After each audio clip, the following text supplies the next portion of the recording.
दिल्ली के मुख्यमंत्री अरविंद केजरीवाल जो है वो प्रेस कॉन्फ्रेंस करने वाले हैं और ये प्रेस कॉन्फ्रेंस उनकी शुरू हो चुकी है, आपको दिखाते हैं। भारतीय जनता पार्टी चिल्ला चिल्ला के कह रही है कि दिल्ली में कोई शराब घोटाला हो गया और देश की जो भी सबसे बड़ी से बड़ी जांच एजेंसियां हैं वो अपना सारा काम धंधा छोड़ के इस शराब घोटाले की जांच में लगी हुई हैं। तो मैं समझता हूं कि उनको अब तक तो शराब घोटाले के सब कुछ मिल ही गया होगा, सारा पैसा भी मिल गया होगा, सब कुछ मिल गया होगा। तो पहले 2-3 मिनट में इसी पे चर्चा करना चाहूँगा कि शराब घोटाले में जांच एजेंसियां कैसी जांच कर रही है, क्या मिला अभी तक। इसमें मनीष सिसोदिया जी जो कि फाइनेंस मिनिस्टर थे, डिप्टी चीफ मिनिस्टर थे, उनके ऊपर सबसे बड़ा आरोप ईडी ने और सीबीआई ने लगाया है कि मनीष सिसोदिया जी ने अपने 14 फ़ोन तोड़ दिए। तो इन्होंने सबूत ख़त्म करने की कोशिश की। ये सारी जांच वांच करने के बाद इन एजेंसीज़ ने मनीष सिसोदिया पे आरोप लगाया कि 14 फ़ोन तोड़ दिए। ये ईडी की चार्जशीट है,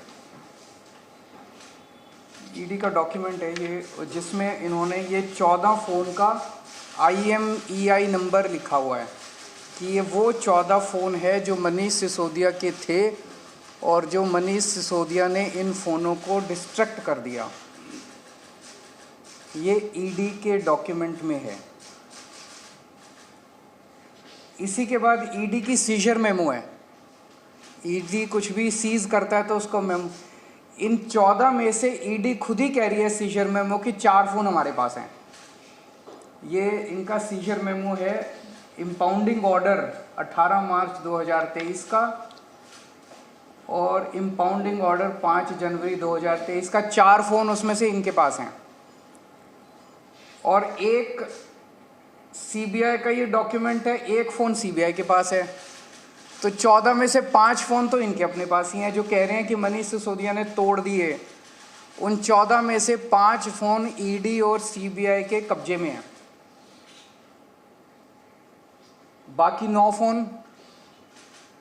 तो जब इन्होंने ये आरोप लगाया, हम तो छोटे लोग हैं, हमारे पास इतने साधन नहीं थे, लेकिन फिर भी अपने सीमित साधनों से पिछले महीने 1.5 महीने में हमने भी थोड़ी जांच करी तो पता चला बाकी मोस्टली फ़ोन, एक आध को छोड़ के वो भी पता चल जाएगा कहाँ, मोस्टली फ़ोन जिंदा हैं, कोई ना कोई इस्तेमाल कर रहा है। और उन फ़ोन को कोई वॉलंटियर के पास है, कोई कहीं है, कोई कहीं है, कोई ना कोई इस्तेमाल कर रहा है। वो मनीष जी के फ़ोन नहीं है, वो कोई ना कोई इस्तेमाल कर रहा है। वो फ़ोन जिंदा हैं और ये फैक्ट कि ये फ़ोन जिंदा हैं ये ईडी को भी पता है और ये सीबीआई को भी पता है। सो ईडी ने और सीबीआई ने झूठ बोल के ओथ पे, एफिडेविट पे कोर्ट को गुमराह किया और झूठा सबूत उन्होंने कोर्ट के सामने पेश किया, क्योंकि सच तो कुछ मिला नहीं, कुछ था ही नहीं, शराब घोटाला कुछ है ही नहीं, तो निकाले क्या। तो उन्होंने झूठ बोल के मनीष सिसोदिया को फंसाने की कोशिश की, कोर्ट को झूठ बोला। अब ये रोज किसी ना किसी को पकड़ लेते हैं, किसी ना इसको गिरफ्तार कर लिया, उसको गिरफ्तार कर लिया, ये कर लिया। एक कोई चंदन रे, और उनको टॉर्चर कर करके, धमकियां दे दे के, मेंटली टॉर्चर करके, फिजिकली टॉर्चर करके, 3rd डिग्री करके, उनसे केजरीवाल का नाम ले लो, मनीष सिसोदिया का नाम ले लो, इनको फंसाओ, उनको किया जा रहा है। कोई चंदन रेड्डी है, हम तो जानते भी नहीं है कौन है। चंदन रेड्डी को इतना मारा, ये उसकी मेडिकल रिपोर्ट है। चंदन रेड्डी की मेडिकल रिपोर्ट में लिखा है, patient has alleged trauma to both ears and face by ED officers on 16th September 2022 and 17th September 2022। Patient ने दोनों कानों पे और फेस पे ईडी ऑफिसर्स के द्वारा पिटाई हुई 16 सितंबर और 17 सितंबर को, ऐसा कहा। पेशेंट कंप्लेनिंग ऑफ, ये है कि सुनाई नहीं दे रहा, और jaw pain on opening mouth. और इन्वेस्टिगेशन पे पता चला right ear mild to moderate mixed hearing loss, left ear severe to profound mixed hearing loss. उसके कान के पर्दे फट गए, उसको सुनाई नहीं दे रहा। ऐसा चंदन रेड्डी से ईडी क्या उगलवाने की कोशिश कर रही थी? उसको क्या कहने का दबाव डाला जा रहा था कि उसकी इतनी पिटाई करी कि उसके कान के पर्दे फट गए? उसको किस कागज पे दस्तखत करने के लिए कहा जा रहा था? और उसने झूठ बोलने से मना कर दिया तो उसकी पिटाई की उन्होंने। इसके बाद अरुण पिल्लई हैं कोई, उनको धमकियां दी गई, टॉर्चर किया गया, उन्होंने अपना बयान वापस ले लिया अगले दिन। उस दिन तो उनसे कुछ लिखवा लिया, कहीं साइन करा लिया, लेकिन उसके 2-4 दिन बाद उन्होंने कोर्ट में बयान दिया कि मुझे टॉर्चर करके बयान लिया गया। समीर महेंद्रू से टॉर्चर करके बयान लिया गया, उन्होंने अपना बयान वापस ले लिया। मनस्विनी से टॉर्चर करके बयान लिया गया, उन्होंने अपना बयान वापस ले लिया। भूषण बेलगवी से टॉर्चर करके, ये 5 नाम तो मेरे पास ही हैं, पता नहीं ऐसे कितने लोग हैं जिन लोगों को टॉर्चर कर करके बयान लिए गए। ये हो क्या रहा है? एक के बाद एक, एक के बाद एक, एक के बाद एक, जितने लोगों को ये बुला रहे हैं सबको मारते हैं, पीटते हैं, टॉर्चर करते हैं। एक ऐसा व्यक्ति है जिसे एक कमरे में उस व्यक्ति को बिठा रखा था, दूसरे कमरे में उसकी वाइफ को और उसके पिताजी को बिठा लिया, और उसको बोलते हैं कि या तो इस कागज पे साइन कर दे, नहीं तो तेरी पत्नी को और तेरे पिताजी को भी जेल भेज रहे हैं। ये चल क्या रहा है? मैं प्रधानमंत्री जी से पूछना चाहता हूं, ये चल क्या रहा है? जहां कोई घोटाला नहीं हुआ वहां पे कोशिश की जा रही है जबरदस्ती करके, लोगों से जबरदस्ती करके, मार के, पीट के, धमकियां दे के बयान लिखवाने की। एक व्यक्ति है, उससे कहा गया कि कल देखते हैं तेरी बेटी, उसकी 2 जवान बेटियां हैं, कल देखते हैं तेरी बेटी कॉलेज कैसे पहुंचती है। ये जांच चल रही है इन लोगों के। एक व्यक्ति है, उसके वकील ने कोर्ट में खड़े होकर कहा कि हमारे मुवक्किल के, मेरे मुवक्किल के ऊपर दबाव डाला जा रहा है कि दिल्ली के पॉलिटिशियंस का, कोर्ट के अंदर खड़े होकर उसने बोला कि मेरे मुवक्किल के ऊपर दबाव डाला जा रहा है कि आप दिल्ली के पॉलिटिशियंस का नाम लीजिए। ये इनकी जांच चल रही है। इस सारी जांच करने के बाद, 1 साल जांच करने के बाद, ये आरोप लगाते हैं कि 100 करोड़ रुपए की रिश्वत ली गई और दी गई। वो 100 करोड़ रुपया कहाँ है? एक नया पैसा कहाँ है वो 100 करोड़ रुपया? सब इतनी 400 से ज्यादा रेड हो चुकी हैं। मनीष सिसोदिया जी के घर पे रेड हो गई, इतने सारे दूसरे लोग, वो पैसा मिल है कहाँ?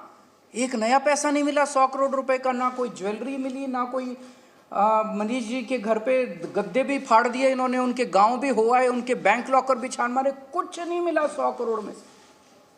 फिर आरोप लगाया कि 100 करोड़ रुपया गोवा के चुनाव में इस्तेमाल हुआ है। जी, गोवा के हमारे जितने वेंडर्स थे जिनसे हमने काम कराया था, सारे वेंडर्स पे रेड मार चुके हैं लोग। सारे वेंडर्स को इन गिरफ्तार कर करके स्टेटमेंट ले चुके, वहां कुछ नहीं मिला, सारी पेमेंट चेक से हुई है हमारी। सारा हिसाब किताब इलेक्शन कमीशन को दिया हुआ, वहां भी कुछ नहीं मिला। गोवा चुनाव के अंदर इनको धेला नहीं मिला, तो पैसा गया कहां? अगर रिश्वत ली तो पैसा गया कहां? अरे पैसा तो तब मिलेगा ना जब रिश्वत ली गई होगी और रिश्वत दी गई होगी। आज मैं इस प्रेस कॉन्फ्रेंस में कह रहा हूं कि 17 सितंबर को शाम को 7 बजे मैंने नरेंद्र मोदी को 1000 करोड़ रुपए दिए थे। कर लो गिरफ्तार उनको। ऐसे तो कोई भी इस देश में खड़ा होकर कुछ भी कह देगा। मैं कह रहा हूं कि नरेंद्र मोदी को 17 सितंबर की शाम को 7 बजे मैंने 1000 करोड़ रुपए दिए थे। गिरफ्तार करोगे इस बेसिस पे नरेंद्र मोदी को? भाई मेरे पास कुछ सबूत तो हो कहने का। कोई तो मैं कहूंगा भाई मेरे पास ये सबूत है, मैंने दिए थे। ऐसे ही कोई कुछ भी खड़ा होकर कह देगा और गिरफ्तार कर लोगे। 100 करोड़ रुपए दिए, 100 करोड़ रुपए दिए गोवा चुनाव। अरे कहां है सबूत? कोई सबूत नहीं है। ये पॉलिसी इतनी शानदार पॉलिसी थी, ट्रांसपेरेंट पॉलिसी थी, जो भ्रष्टाचार खत्म कर देती पूरे के पूरे शराब सेक्टर में। ये इस बात से साबित होता है कि ये पॉलिसी जब पंजाब में लागू की गई, पूरी कॉपी पेस्ट पॉलिसी है, जब पंजाब में लागू की गई तो इस पॉलिसी से 50% रेवेन्यू 1 साल के अंदर बढ़ गया।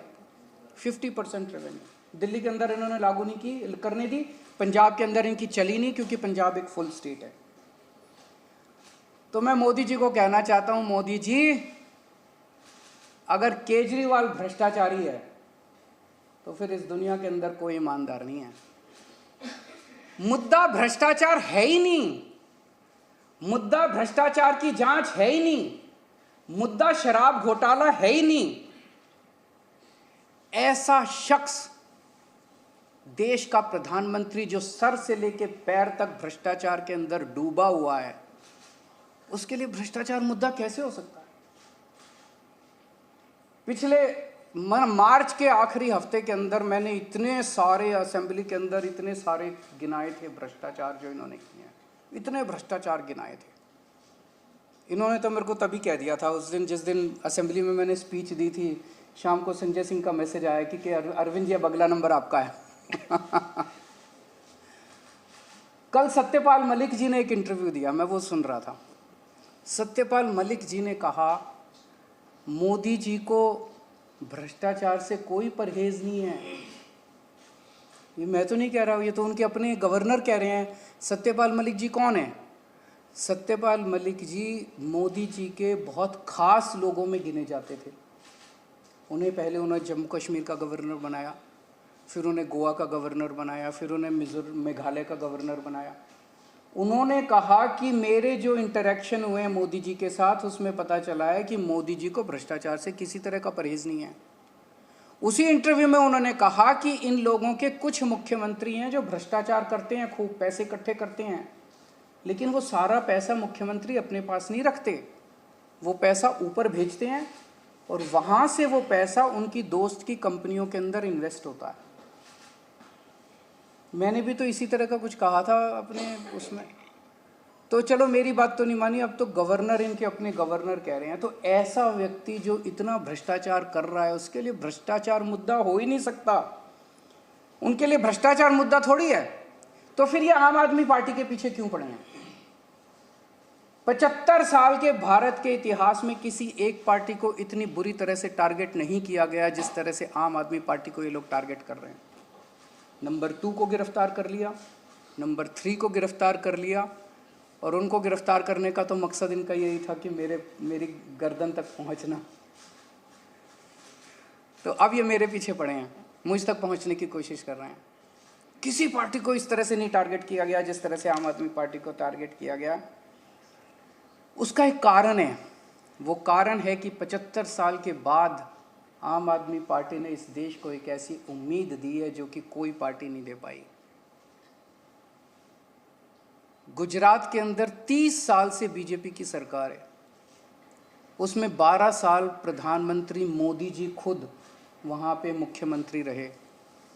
30 साल के अंदर ये एक सरकारी स्कूल ठीक नहीं कर पाए, एक भी सरकारी स्कूल ठीक नहीं कर पाए। जब मोदी जी को फोटो खिंचवाने के लिए सरकारी स्कूल में जाना था तो एक टेम्पोरेरी क्लास, एक टेंट के अंदर टेम्पोरेरी क्लास बनानी पड़ी उनको फोटो खिंचवाने के लिए। फोटो खिंचवाने लायक सरकारी स्कूल भी नहीं बना पाए। और 5 साल के अंदर दिल्ली के हमने सारे सरकारी स्कूलों का कायाकल्प कर दिया। 5 साल के अंदर हमने सारे सरकारी स्कूल ठीक कर दिए। इस देश के लोगों को आम आदमी पार्टी ने एक उम्मीद दी है कि केवल आम आदमी पार्टी उनकी गरीबी दूर कर सकती है, उनको शिक्षित कर सकती है, उनके बच्चों को रोज़गार दे सकती है। आम आदमी पार्टी ने इस देश के लोगों को उम्मीद दी है। प्रधानमंत्री जी उस उम्मीद को कुचलना चाहते हैं। प्रधानमंत्री जी नहीं चाहते कि वो उम्मीद आगे बढ़े, क्योंकि अभी तक इन सारी पार्टियों को कि मिलके जो लूट चल रही थी, अगर इनको स्कूल बनवाने पड़ गए, इनको अस्पताल बनवाने पड़ गए, तो उनको लूटने के लिए पैसे नहीं बचेगा। तो कल इन्होंने मेरे को बुलाया है, मैं जाऊंगा कल सीबीआई में। और मैं फिर से अंत में यही कहना चाहता हूं कि प्रधानमंत्री जी, अगर केजरीवाल चोर है, केजरीवाल भ्रष्टाचारी है, तो इस दुनिया में कोई ईमानदार नहीं है। सर, क्या आपको आशंका है कि कल जब आप पूछताछ में जाएंगे तो गिरफ्तारी हो सकती है आपकी? संडे का दिन है, जैसे मनीष जी को अरेस्ट किया वैसे आप भी कर सकते हैं? भाई ये बीजेपी वाले तो मैं कल से देख रहा हूँ प्रेस कॉन्फ्रेंस कर करके यही कह रहे हैं कि केजरीवाल को गिरफ्तार करेंगे। तो अगर बीजेपी ने सीबीआई को ऑर्डर दे दिए हैं कि गिरफ्तार करना है, तो फिर सीबीआई उसको नकार कैसे सकती है? बीजेपी के ऑर्डर तो मानेंगे वो लोग। Thank you. दिल्ली के मुख्यमंत्री अरविंद केजरीवाल प्रेस कॉन्फ्रेंस करके ये कहते हुए कि कल सीबीआई ने मुझे बुलाया है, कल मैं सीबीआई के सामने पेश हो जाऊंगा और शराब घोटाले जैसा कुछ हुआ ही नहीं है। शराब घोटाला दिल्ली में हुआ ही नहीं है। यही नीति पंजाब में लागू की गई तो पंजाब में रेवेन्यू 50% बढ़ गया, लेकिन चूंकि पंजाब में पुलिस बीजेपी के अंडर नहीं है तो वहां कोई हमारे नेताओं को परेशान नहीं करता। दिल्ली में पुलिस बीजेपी के पास है तो हमें परेशान किया जाता है। कल सीबीआई ने बुलाया है तो सीबीआई के सामने मैं पेश होऊंगा। क्या बड़ी बातें अरविंद केजरीवाल ने कही, एक बार फिर से आपको सुनवा।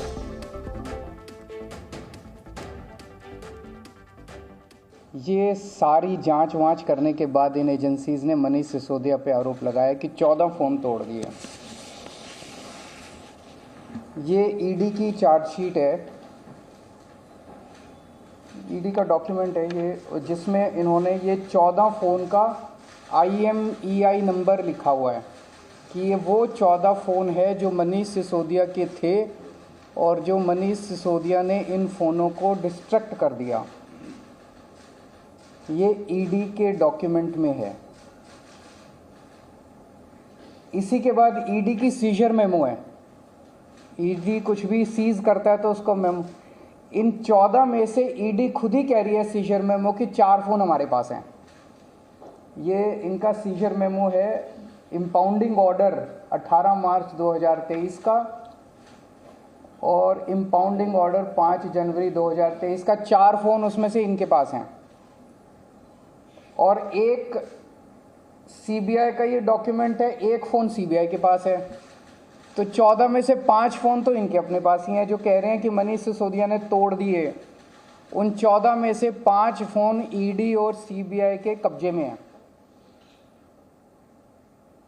बाकी 9 फ़ोन। तो जब इन्होंने ये आरोप लगाया, हम तो छोटे लोग हैं, हमारे पास इतने साधन नहीं थे, लेकिन फिर भी अपने सीमित साधनों से पिछले महीने 1.5 महीने में हमने भी थोड़ी जांच करी तो पता चला बाकी मोस्टली फ़ोन, एक आध को छोड़ के वो भी पता चल जाएगा कहाँ, मोस्टली फ़ोन जिंदा हैं, कोई ना कोई इस्तेमाल कर रहा है। और उन फ़ोन को कोई वॉलंटियर के पास है, कोई कहीं है, कोई कहीं है, कोई ना कोई इस्तेमाल कर रहा है। वो मनीष जी के फ़ोन नहीं है, वो कोई ना कोई इस्तेमाल कर रहा है। वो फ़ोन जिंदा हैं और ये फैक्ट कि ये फ़ोन जिंदा हैं ये ईडी को भी पता है और ये सीबीआई को भी पता है। सो ईडी ने और सीबीआई ने झूठ बोल के ओथ पे, एफिडेविट पे कोर्ट को गुमराह किया और झूठा सबूत उन्होंने कोर्ट के सामने पेश किया। एक कोई चंदन रे और उनको टॉर्चर कर करके, धमकियां दे दे के, मेंटली टॉर्चर करके, फिजिकली टॉर्चर करके, 3rd डिग्री करके उनसे केजरीवाल का नाम ले लो, मनीष सिसोदिया का नाम ले लो, इनको फंसाओ, उनको किया जा रहा है। कोई चंदन रेड्डी है, हम तो जानते भी नहीं है कौन है। चंदन रेड्डी को इतना मारा, ये उसकी मेडिकल रिपोर्ट है। चंदन रेड्डी की मेडिकल रिपोर्ट में लिखा है patient has alleged trauma to both ears and face by ED officers on 16th September 2022 and 17th September 2022। Patient ने दोनों कानों पे और फेस पे ईडी ऑफिसर्स के द्वारा पिटाई हुई 16 सितंबर और कल इन्होंने मेरे को बुलाया है। मैं जाऊंगा कल सीबीआई में और मैं फिर से अंत में यही कहना चाहता हूं कि प्रधानमंत्री जी, अगर केजरीवाल चोर है, केजरीवाल भ्रष्टाचारी है तो इस दुनिया में कोई ईमानदार नहीं है। दिल्ली के मुख्यमंत्री अरविंद केजरीवाल प्रेस कॉन्फ्रेंस करके ये दावा करते हुए कि शराब घोटाले जैसी कोई चीज ही नहीं है और ईडी ने अपनी चार्जशीट में कई बातें झूठ लिखी हैं, गलत लिखी हैं, कोर्ट में भी झूठ बोला है। ईडी की चार्जशीट के साथ उन बातों का जिक्र करते हुए अरविंद केजरीवाल जो कि तथ्यात्मक रूप से गलत हैं, ये अरविंद केजरीवाल का कहना है। लेकिन प्रधानमंत्री पर किस तरह से निशाना साधा, प्रधानमंत्री को लेकर क्या कहा अरविंद केजरीवाल ने, ये भी सुनिए। आज मैं इस प्रेस कॉन्फ्रेंस में कह रहा हूं कि 17 सितंबर को शाम को 7 बजे मैंने नरेंद्र मोदी को 1000 करोड़ रुपए दिए थे। कर लो गिरफ्तार उनको। ऐसे तो कोई भी इस देश में खड़ा होकर कुछ भी कह देगा। मैं कह रहा हूं कि नरेंद्र मोदी को 17 सितंबर की शाम को 7 बजे मैंने 1000 करोड़ रुपए दिए थे। गिरफ्तार करोगे इस बेसिस पे नरेंद्र मोदी को? भाई मेरे पास कुछ सबूत तो हो कहने का, कोई तो मैं कहूंगा भाई मेरे पास ये सबूत है, मैंने दिए थे। ऐसे ही कोई कुछ भी खड़ा होकर कह देगा और गिरफ्तार कर लोगे, 100 करोड़ रुपए दिए, 100 करोड़ रुपए दिए गोवा चुनाव। अरे कहां है सबूत? कोई सबूत नहीं है।